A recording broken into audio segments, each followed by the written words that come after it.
hoje para mim um diferencial, e aí vocês me dão esse tempo. Então, assim, eu vou ser rápida em alguns slides, porque eu acabei fazendo 107 slides, não quis cortar. Então, assim, então, coisa muito rápida, mas vocês podem ficar tranquilos que vão ser só tópicos nesses slides grandes, e tem um momento quando a gente vai discutir a vivência real dentro da sala de parto, a escuta na sala de parto. Eu trouxe uma sequência de fotos que a gente vai passar de uma forma mais lenta. Mas o que eu queria, porque tem muito membro novo, por isso que eu pus muito slide, é a gente fazer um recorte de tudo que a gente veio falando esses anos de sala de parto. Então, eu acho que era importante pegar esse entorno da sala de parto para a gente realmente coincidir com a sala de parto. Então, eu vou compartilhar a tela aqui. Tá? Ok. Só que eu completando o primeiro slide. Pronto, deixa eu só pôr a tela inteira aqui. Está dando para ouvir e verem? Está tranquilo? Posso começar, então, né? Então, aqui é a vivência de sala de parto. Será que nós sabemos escutar? Né? Então, aqui eu acho que o meu perfil vocês já sabem, não tem muito problema. Nós temos que ser uma sociedade de escuta, né? E essa escuta, todos nós sabemos fazer, nós aprendemos a escutar ouvindo nossas mães contar a história, lá dentro do útero ouvindo as pessoas falarem, então a gente tem uma aprendizado de escuta, né? E o Miyakoto falava que escutar é costurar os tempos do mundo, passado e futuro, unindo a pessoa. E as histórias surgem também de escuta de pessoas, né? A gente estava até discutindo sobre isso ontem. Traz essa charge da Mafalda, mãe, por que eu tenho que fazer isso? Porque eu estou mandando se eu sou sua filha. Mas se é questão de título, eu sou sua mãe. Mas se é questão de título, eu sou sua filha. E diplomamos no mesmo dia, não foi? Então, mostrando que quando nasce uma mãe, nasce uma criança, nasce um pai, nasce uma mãe, nasce uma avó, nasce uma madrinha. E tem uma frase de um primo meu, quando eu fiz sala de parto deles: seu corpo, seu choro, seu corpinho recém-nascido sobre o corpo da mãe, a mãozinha dada com o pai, uma ternura sem nome, sem fim, talvez seja essa a descoberta da vida. Estão mostrando isso. Aí eu trago o Vicente, a mãe do Vicente, a Helena, foi minha paciente, né? Nasceu comigo, e hoje, depois eu fiz salto parto do Vicente, e a tia, que também nasceu comigo, escreveu uma história para o Vicente, da história do Vicente. Então, nessa história fala, a família está completa, não há ninguém a faltar. O começo da sua vida fez a nossa vida recomeçar. E ela mostrando o livro que ela fez para o Vicente. Então, como diz o Tibor em 2004, vemos muito, pouco olhamos. Quando se olha para algo, deve despir do conceito ou preconceito, estar aberto a presenciar, pois é através do olhar que se percebe o perceptível. E a gente sabe que a gestação é habitada por fantasmas, expectativas que criam em relação ao nascimento. Então, esse volume de velocidade, textos, são imagens que são transmitidas e dificultam sobre as pessoas refletirem sobre realmente o que está acontecendo. Né? Então, a Érica fala para a gente, né, em 2019, que o olhar para um bebê não é uma função, não é apenas uma função ocular da visão, é, sobretudo, uma ação interpretativa do que estamos olhando, do que estamos construindo pelo nosso olhar. E aí nós fizemos um trabalho que a gente apresentou em Paris junto, né? Quando é que será que uma mãe olha seu bebê pela primeira vez? Será que nas ultrassonografias cada vez mais sofisticadas de ocorre? Será que isso contribui para uma formação já de forma isolada? Contribui para laço afetivo? Ou aumenta ou diminui os medos na hora que você está entrando nesse mundo desconhecido gestacional? Tá? Então, a gente sabe que a gravidez é uma condição que envolve mitos, dúvidas, crenças e expectativas, que pode estar diretamente relacionada ao contexto familiar e social. E é muito importante ter aí, já desde o pré-natal, uma equipe de perinatologia que seja as consultas de pré-natal, tudo extremamente já envolvido com essa família. Não é simplesmente o momento do parto, né? E a Michelle Fellow fala que a visão do movimento fetal, em especial o batimento cardíaco, que é o movimento, é mais impactante, às vezes, que apenas a imagem. Né? Então, e a Chazan, ela fala que a movimentação fetal em tempo real acentua o sentimento de realidade. Então, nós temos que ter uma atenção muito grande já a isso também, e nós temos que ter a importância de quem está acompanhando esse pré-natal ser de muita sensibilidade, inclusive o cinematografista, porque ele é um decodificador de uma mensagem. Tá? E muitas vezes ele pode detectar malformações e pode, inclusive, na sua fala, destravar medos e fantasias que podem bloquear esse nascimento a partir daí. né? Então, temos que ter muito cuidado. Sabemos que o bebê nunca nasce no ambiente asséptico de sentidos e emoções. Então, o que a gente concluiu no nosso trabalho, que no primeiro momento, ver e olhar através das ações, surge uma consciência visual e auditiva de uma existência do ser traduzido pela existência de um coração que pulsa, mas que precisa que esse traduzido fale, está tudo bem. Eles vão para ouvir isso, tá? E aqui, se eu não vou pular, e a gente percebe que o ultrassom, a foto é uma prova do passado, ao que existiu, a ultrassonografia da ideia de porvir. Então, isso também interessante, a gente estar atento a isso. Então, que porvir vai ser este? Né? Então, a gente concluiu que, quando se ouve o coração batendo independente, se descobre que ele é um ser próprio, embora conectado pelo cordão umbilical. E a gente tem que tomar muito cuidado nessa conexão e saber que a percepção do bebê vivo ultrapassa o bebê imagem e vem em diferentes momentos para cada mãe. Umas com a imagem de ultrassom, outras que é assomada ao som do coração, e outras ao nascer, ou mesmo depois. A gente conclui que o ultrassom, na maioria dos depoimentos coletados, é uma imagem que precisa de outras sensações corporais para ser decodificada. E aqui fora, o olhar faz a conexão com a interação. A interação é fundamental. Então, eu preciso abrir espaço no olhar materno para o bebê real. Mas é sabido que sempre haverá uma distância entre o bebê imaginário e o real. Tá? Eu tenho que tomar cuidado para que essa distância não vire um abismo. Aí eu trago aqui rapidamente os 3 bebês. Então, quando nasce um bebê, ele é a fusão de 3 bebês naquele momento. O bebê imaginário, o bebê que eu sonhei, que eu idealizei, o bebê dos sonhos acordados, aquele bebê que vai ter o olho azul, que foi do tetravô, que vai ter o furo no queixo. O bebê fantasmático, que é as nossas vivências com bebês ou como bebês, isso é interessante, porque ali, aquela criança que nasce na fala da Mafalda, ela vai ocupar um lugar de uma mãe que vira uma criança que virou mãe. Então todas as minhas vivências infantis vão estar ali.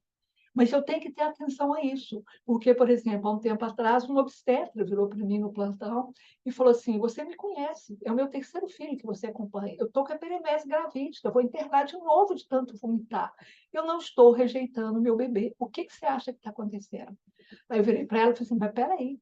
O seu bebê fantasmático não é só você, criança, é todas as vivências suas na maternidade. Ela levou um susto e falou assim: nossa, Glaucia, na gravidez eu lembro de todos os insucessos que eu assisti aqui na maternidade e todas as outras vivências. Então, esse bebê fantasmático, ele pode ser a gente criança, mas pode ser as nossas vivências também com criança. Então, atenção a isso. E o bebê real que surge, que é muito diferente. O bebê real, ele vai ser visto na sala de parto. Então, isso que a gente vai bater. Do ponto de vista do bebê, eu tenho que pensar em intraútero, um suporte fisiológico, a temperatura regulada, uma gravidade diferente, não é sem gravidade, mas uma gravidade diferente.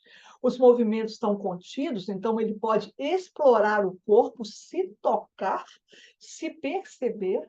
Os estímulos auditivos são filtrados, os estímulos visuais são atenuados aí dentro.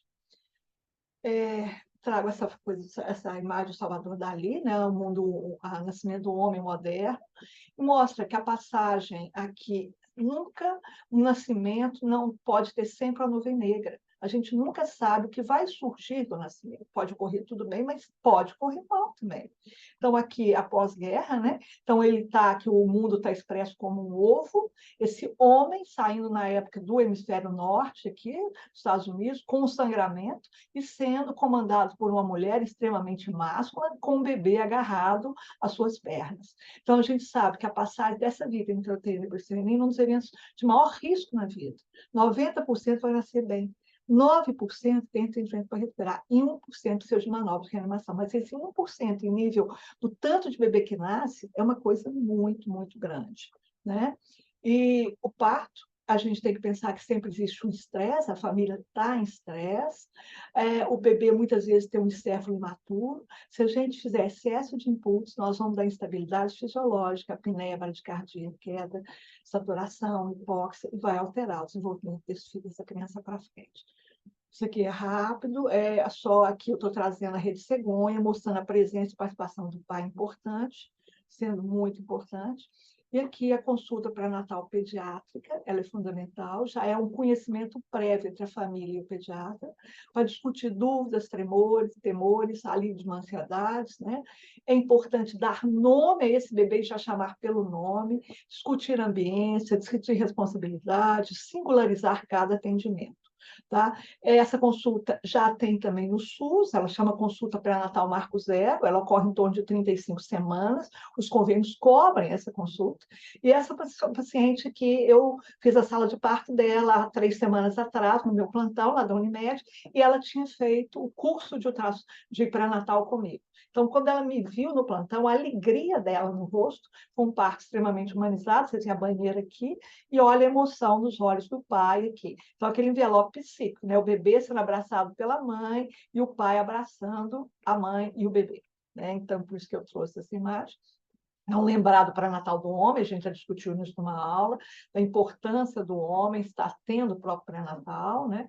Então, a importância de falar para ele do momento do parto, e saber que o olhar cuidadoso e amoroso do parceiro, diferente de qual receber esse apoio nesse complexo momento da vida, evita sentimentos de medo, ansiedade, insegurança, e de forma fundamental para a mãe, levando, aumentando sua capacidade maternal aos cuidados com o bebê. Se é um foro do Ministério, amigo, gravidez e parto também são coisas de homem, seja pai, seja presente, a lei federal do acompanhante.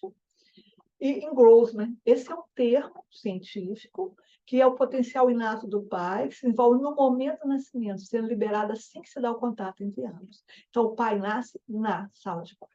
Então, essa é uma foto que eu fiz a semana retrasada, numa sala de parto. Olha a emoção desse pai cheirando o bebê, enquanto o bebê cheira a mãe. A gente sabe muito bem que o bebê percebe já os batimentos cardíacos de sua mãe, e o que a gente discutiu naquela última aula, né, que a gente teve semana passada, que a voz da mãe é a voz de dentro e a voz de fora. E sendo que o pai, as outras pessoas, ele ouve a voz de fora, mas a voz de dentro ele vê por vibração. E a gente sabe que a partir de 14ª, 15ª, ele deglute, e a deglutição do líquido amniótico, ele saboreia o que a mãe está comendo. O líquido amniótico muda de sabor conforme a alimentação materna. Então, ele já é introduzido na cultura alimentar familiar materna através dessa experiência. Então, ele começa a explorar o seu próprio corpo, o cordão, a parede placentária com a mãozinha, e em torno do meio da gestação, todos os seus sentidos ficam ativos e começam a trabalhar juntos. Por volta da 23ª semana, o feto está atento a sons que já discrimina bem, e também as variações de luminosidade. Isso é da Maia Gattier, do livro dela, Odisseia dos Mil Dias. Tá? Então, lembrar que esse líquido é aromático, o odor é influenciado pela dieta da mãe. Mas o neném intraútero sente odor, mas a narina está cheia de líquido. Mas é exatamente, o odor não é só um nariz vazio. Esse contato ali com a sensibilidade também faz que ele já tenha olfato. Tá? Isso que a gente falou. Então, voltando para essa imagem, uma imagem de ultrassom, aqui a gente percebe que o eixo desse bebê não é, desculpa, passou uma rápido aqui, não é um eixo vertebral, né? É um eixo central. Para ele rodar aqui, ele tem um eixo central. E com essa bolsa que envolve, ele apoia o pezinho aqui e ele encontra as duas mãos. Então, esse apoio aqui, que é chamado apoio dorsal, é fundamental nesse momento de transição. Ele é que vai ajudar esse bebê a se organizar em relação à gravidade. A Muriel Xavier, ela fala para a gente exatamente isso, e à medida que vai tendo contração, ele vai recebendo esse tipo de carícia. E aí, o bebê nasce, ele tem que fazer regulação da força, da movimentação do braço contra a gravidade. E o bebê prematuro? Sabe que ele tem força para isso? E o diafragma também é um músculo, ele tem força para respirar, né? Então, a Alessandra Piontelli, ela fala da propriocepção intraútero, o movimento planejado, motor. Logo, a propriocepção é que você imagina seu corpo e seu esquema corporal.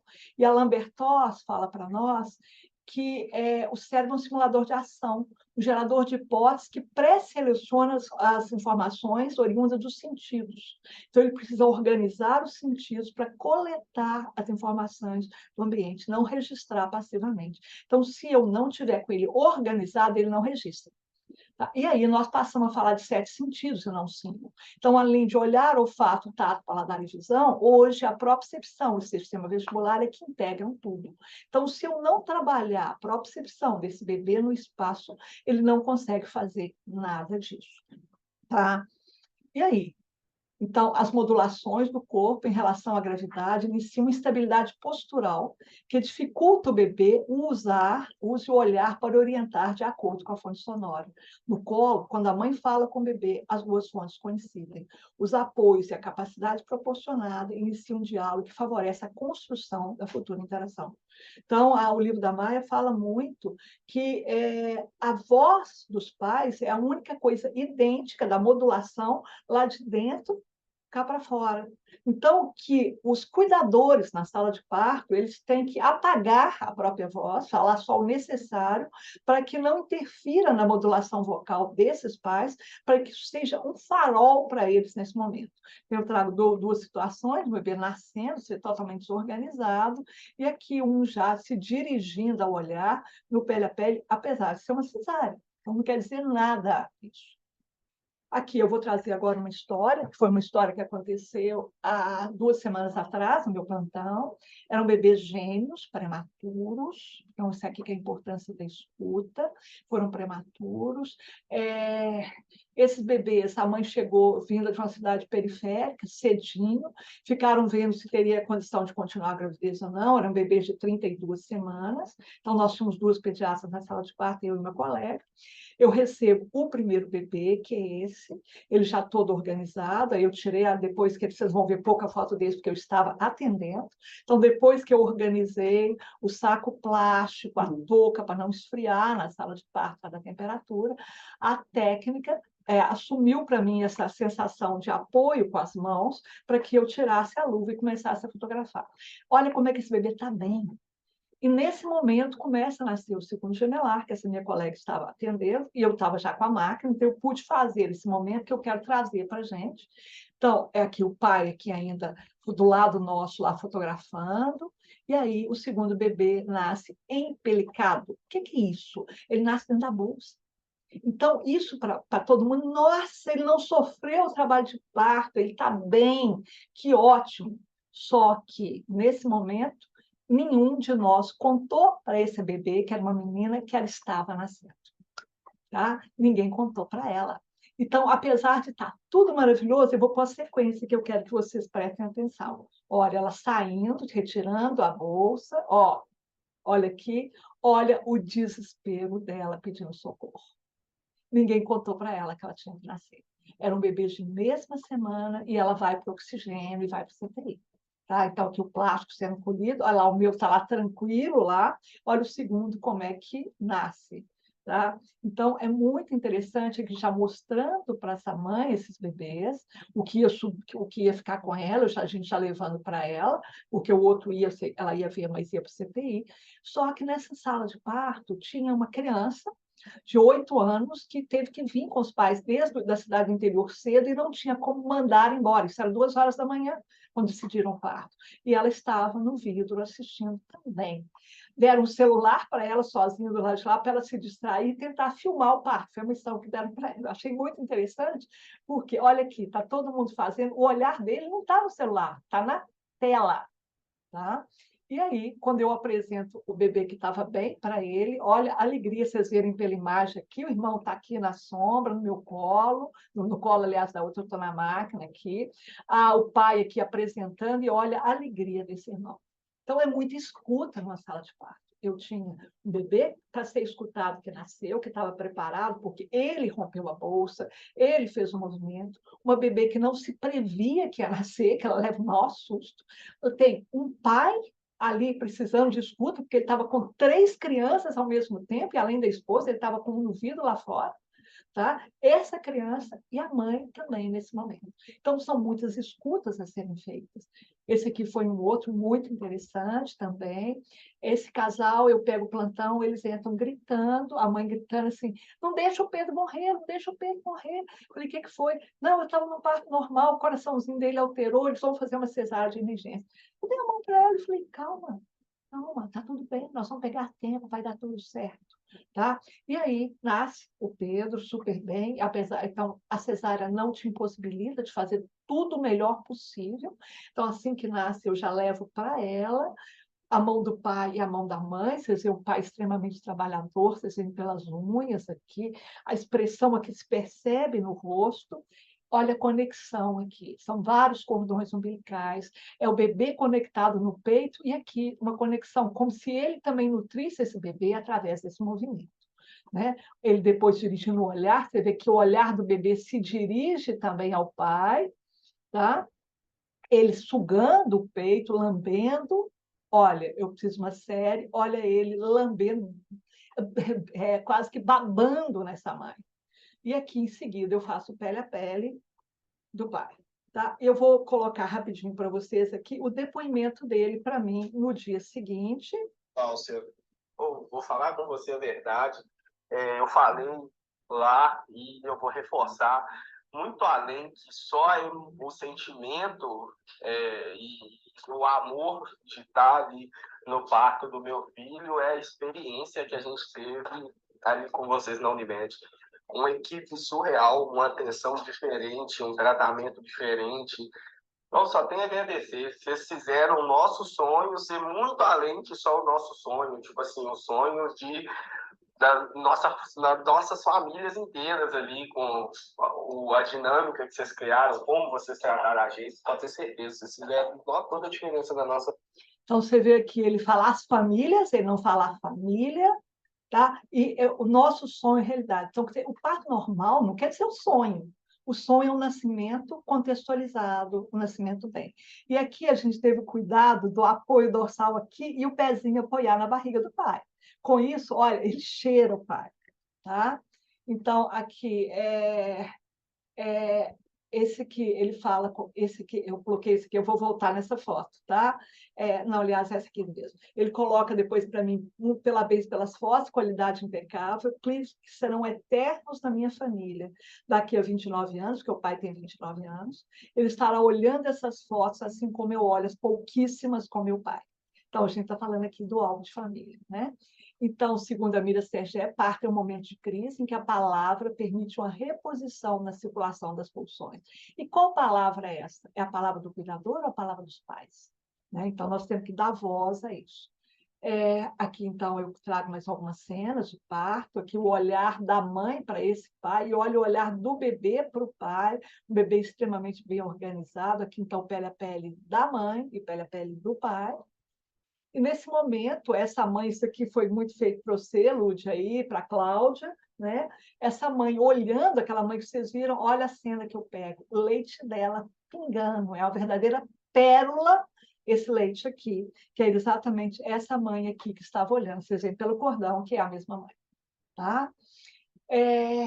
Então, nós temos também que colocar claro que a proposição não é um bebê passivo, no movimento a ser visto. Os bebês são ativos, participam ativamente da cena, eles ajudam na construção da relação, mostra que tem algo próprio do bebê que entra em ação na interação, na formação de vínculos. É uma dialética recíproca. Então, vocês veem uma sequência dele conversando com o pai. Olha, tá?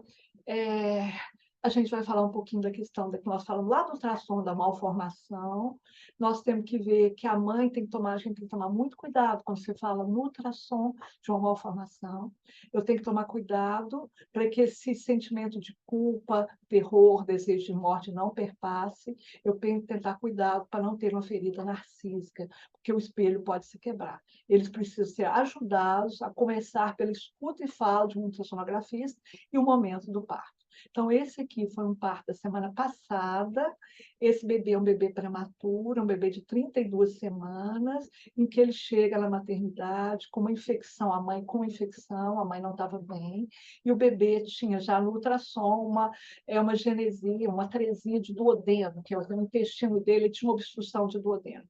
Então, o pai estava extremamente tenso e teve que ainda ocorrer prematuro. Eu tinha uma mãe que estava mal, Um bebê que tinha uma malformação e eu precisava construir essa relação na sala de parto.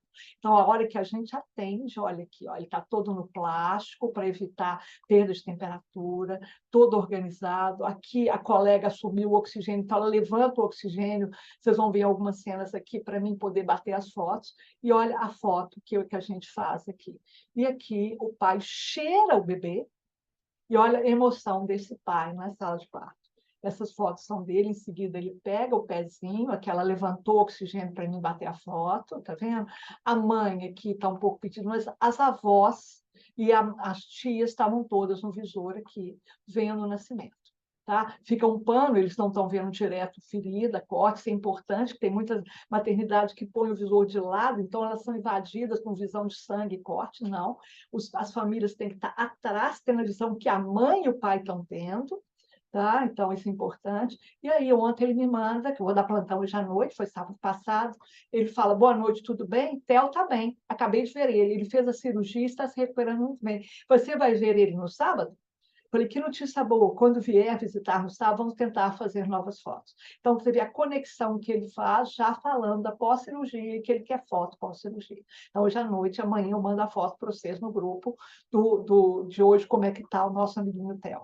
Tá? Então, a gente tem que lembrar que os sentidos, visão, paladar, tato, olfato e audição, é que faz surgir o olhar materno para o bebê.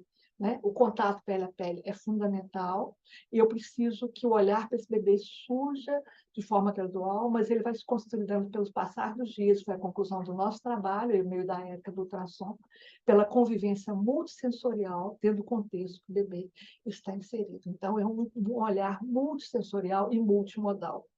Tá? E o Bernardo Golse fala que é o maestro com sua orquestra. A imagem motor, investimento psíquico. Então, temos que estar muito atento a cada escuta, a cada movimento desse bebê. Falar um pouquinho rapidinho do canguru, né, que é exatamente esse contato pele a pele. Hoje não é mais o prematuro, é qualquer bebê.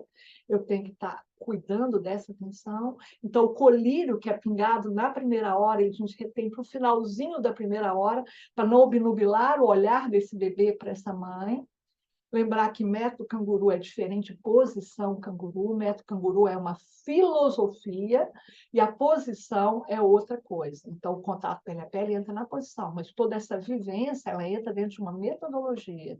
Importância do pele a pele do homem, né? A gente apresentou isso em Évora, tá? Então, isso é muito importante. Aqui, eu estou mostrando exatamente uma sequência, que a mão do pai, aqui já um contato pele a pele também do pai, o sensor, ele organizando esse bebê, e esse bebê começa a buscar o seio. Olha essa sequência, essa foi também do fim de semana passado.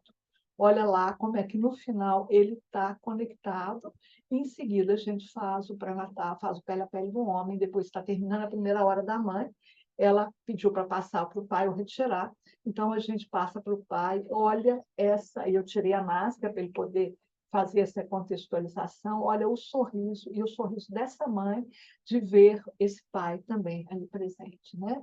E a gente sabe que a ocitocina, né, a Maia chama a ocitocina do hormônio do laço, eu achei isso muito interessante, ela é liberada durante o contato pela pele, facilitando a comunicação pai-bebê. Então, não é só a mãe. E como o pai não foi exposto a nenhuma intervenção física no corpo, ele não está com dor, ele mantém a calma mais do bebê, inclusive odores agradáveis e vocalizações. Então, o contato pele a pele entre o pai e o recém-nascido pode ser um estímulo sensorial essencial que leva a melhor interação vocal pai-bebê. O odor da criança durante o contato pele a pele induz também a responsabilidade paterna. Então, vocês viram que nas fotos vários pais cheiravam o bebê. Tá? Aqui a fala da Érica para a gente, né, o livro Saberes do Bebê. Para escutar a fala de um bebê, é preciso não somente estar atento, mas estar disposto a reconhecer que a linguagem não é sinônimo de fala, e que ela se revela também pela fala, mas não só, mas que ela está presente nos gestos, no olhar, na sucção, no tom, nos movimentos, por vezes inarticulados de prazer e sofrimento, e no ritmo que embala cada uma dessas produções, tornando singulares as expressões de um sujeito. Elas estão ali na nossa frente, falando e construindo, falando de si e de coisas que os surpreendem, que os provocam, interpretam, agir. Sua fala, quando ouvida, nos provoca a ter com eles um diálogo, que não é alucinado, pois o bebê está ali interagindo e provocando para que a conversa continue, né? E o Bernardo Golso fala que o bebê sente antes de ser, né? O bebê sente antes de saber. O sentimento de ser é quase imediato. Então, sentir, ser, experimentar é sensação de estar vivo. E não podemos deixar ele ser apenas o ex da palavra existir. Tá? Aqui eu trago um pouquinho da Eduarda Sá, né, Salgado, que é a nossa amiga portuguesa e do nosso grupo, em que ela fala que o feto tem uma realidade mental que se afirma autonomamente a partir do 5º mês de gestação, atendendo que o feto nasce num plano mental antes do plano obstétrico. O bebê deve ser trabalhado na cabeça e na relação dos pais, explicando que o sucesso dessa interação depende da cura da depressão fetal e, consequentemente, reanimação psicológica do bebê. Em nome da saúde dos bebês, ela recomenda que as políticas de saúde tornem a gravidez muito além das consultas de rotina que a prudência clínica recomenda. Tá? Aqui já falando dos cheiros, que é um bebê numa UTI, lá do ADET, um bebê que ficou mais tempo, e a gente tentando trabalhar essa questão da modulação do corpo. Então, ele está numa rede. Está vendo aqui, ó? A mãe, com a rede, ela consegue fazer o olho no olho para esse bebê, para que ele não entre nesse processo de despencamento, vamos dizer. Então, eu preciso pensar que eu preciso de olhares cruzados, atribuir importância aos pontos de apoio do bebê, assegurar coerência do ambiente, estabilizar o equilíbrio sensórico tônico básico. Então, nós temos que lembrar que cada um é individual. E lembrar que nem sempre o que pensamos é o que cada pessoa é. Nós temos cada um currículo oculto, que é muito importante a gente estar atento a ele, né? E então eu trago de novo essa foto. Então, o momento faz com que ele vive uma identidade perceptiva e não de simbolismo, é um discurso corporal. Esse era a proposta de parto em 2013, chama Renascimento do Parto. Vocês verem que horror isso para nós hoje. É um pai todo dentro da banheira, aconchegando a mãe, os dois estão humanizados, vamos dizer assim, e olha o estresse desse bebê. Esse bebê está gelado, desorganizado, pedindo socorro, o cordão nem foi ligado, ainda um bebê alto. 2018, 5 anos após, olha a mudança de postura. Tá? Então, isso assim, veio fazer uma mudança crucial. Tá? Então, essa é a postura de um bebê hoje que a gente tem. O Freud falava, né, e o William Stock também, que a criança é o pai do homem. Não existe nada na vida adulta, sentimentos, caráter, questões, que não medos, relacionamento social, que não se instruíram nos primeiros anos de vida. Então, é o que eu conheço, o que eu acredito que eu faço. Então, cada dia que faz, nós conhecemos mais. Para a gente conhecer, quando a gente fala uma coisa, nós temos que entrar violentamente na ciência para ver se a gente vai acreditar naquilo. Se a gente acreditar, a gente vai fazer. Tá? Aqui eu trago rapidamente a história da Bia. A Bia faz 2 anos amanhã. A Bia aqui, já na sala de parto comigo, a mãe da Bia nasceu comigo, e a Bia aqui no aniversário de 1 ano, né, dela. O primeiro desafio da infância é o encontro com os pais, são os primeiros e maiores promotores de saúde mental. A saúde de cada bebê que nasce depende da qualidade de seus primeiros e eternos cuidadores. No terreno da infância, não se pode atuar, pensar, agir longe da parentalidade. Promover saúde da criança, promover saúde dos pais. Celso Guttenfrey, no Caderno de Atenção Básica do Ministério da Saúde. Então, temos que começar de mão dadas quando mãos não tivermos mais. Né? Isso aqui é do Bowlby. Então, o desafio, fazer uma criança nascer não basta, temos que trazê-la ao mundo, ajudar a viver também não basta, temos que torná-la uma pessoa. Aqui eu vou falar rapidinho da fotografia. O Roland Barthes fala que a considera subversiva, não quando aterroriza, perturba ou meio estigmatiza, mas quando ela é pensativa. Então, ela passa a ser subversiva, que ele vai fazer a gente pensar. Né? Existe uma dualidade, mas a capacidade das imagens evoca o sentimento das pessoas e inspiram as pessoas. Tá? Aqui eu vou pular, que nós já falamos, então, do PLPL de parceiro, isso é uma colocação nossa.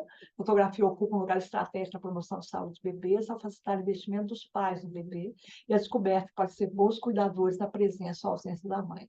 Então, na loja psicanalista, faz que um olhar faz nascer o outro. É a partir do olhar dos pais, nesse caso fotografado do pai, que o bebê tem a possibilidade de vir a ser.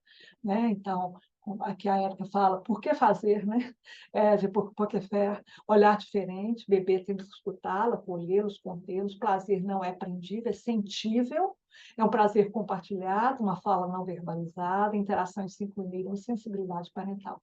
E o próprio Celso Guttenfrei fala que o que seremos no final da partida começa assim, nos primeiros minutos, seguros, inseguros, desorganizados, não pode se falar em promoção da saúde, não tem na primeira infância, na gestação, nos primeiros segundos de explosão da vida. Então, nós estamos passando aqui no portal de boas práticas, não esquecer da morte perinatal, né, gente, que a gente tem ela sempre presente, ela pode estar na sala de parto, tem muito a ser feito numa sala de parto também, com morte perinatal, tá? E aqui a gente traz os 2 artigos, depois vou mandar eles completos para vocês, que a gente foi para o artigo do doutorado, tá? Bom,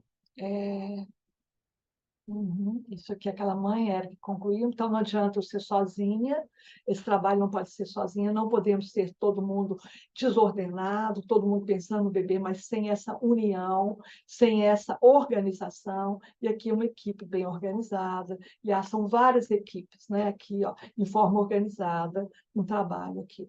Tá? E eu vou fechar com a releitura da bailarina de Degas, né?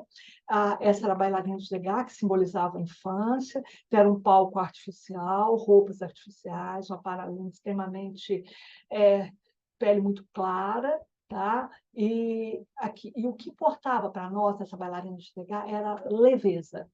Ela flutuava no ar. E o Mário Soares, ele ganhou um prêmio no MANS, uma das releituras da bailarina, foi durante a pandemia, em que ele traz a nova bailarina. Aquela é muito interessante, que ela está de máscara, a pele dela já tem uma cor diferente, né? Já dizendo da questão da etnia, continuando com asas, só que ela está num ambiente natural, ela já não está mais no palco, só que aqui tem uma coisa fundamental, você vê que apesar do pezinho sujo de barro, a sapatilha está aqui, ela tem uma varinha de condão, e ela produz a própria roupa com flores. Então, a criança passa a ser agora a protagonista do próprio destino. Isso para a gente é muito interessante. Eu tinha discutindo com o Mário sobre isso, e ele achou assim, nós fizemos uma longa discussão sobre essa imagem. Então, o Mário é aqui de Bocaiúva, rapaz novo, de 30, 40 anos, e tem feito um trabalho assim, muito bem. Isso aqui teve exposto aí em Frankfurt, numa feira de Frankfurt, recente, esse trabalho do Mário. Tá? Então, era isso que eu queria colocar para vocês. Né? Eu acho que eu passei um pouco tempo, Érica, aí, mas eu acho que era importante a gente estar trabalhando um pouco mais para esse momento. Tá? Então, fica aí a fala. Muito obrigada, Gláucia. Sempre um prazer te escutar, né? Acho que essa é a riqueza da coisa do bebê, né? Quanto os membros, né, produzem tanto, trabalham de forma tão cuidadosa, né, tão respeitosa com cada bebê. Então, para a gente é uma honra ter você por aqui, Gláucia, e poder te escutar. Né? Não vou monopolizar a fala, tem vários comentários, as pessoas se emocionaram, eles podem agora também abrir o microfone, falar com a Gláucia, e para mim é um prazer ter você por aqui e trabalhar com você mais pertinho. A alegria é minha, Érica. Estou aprendendo muito. A cada dia que passa, aprendo mais. Eu acho que a vida é curta, portanto, que a gente tem que aprender. Nós vamos ter que reencarnar como neurologista.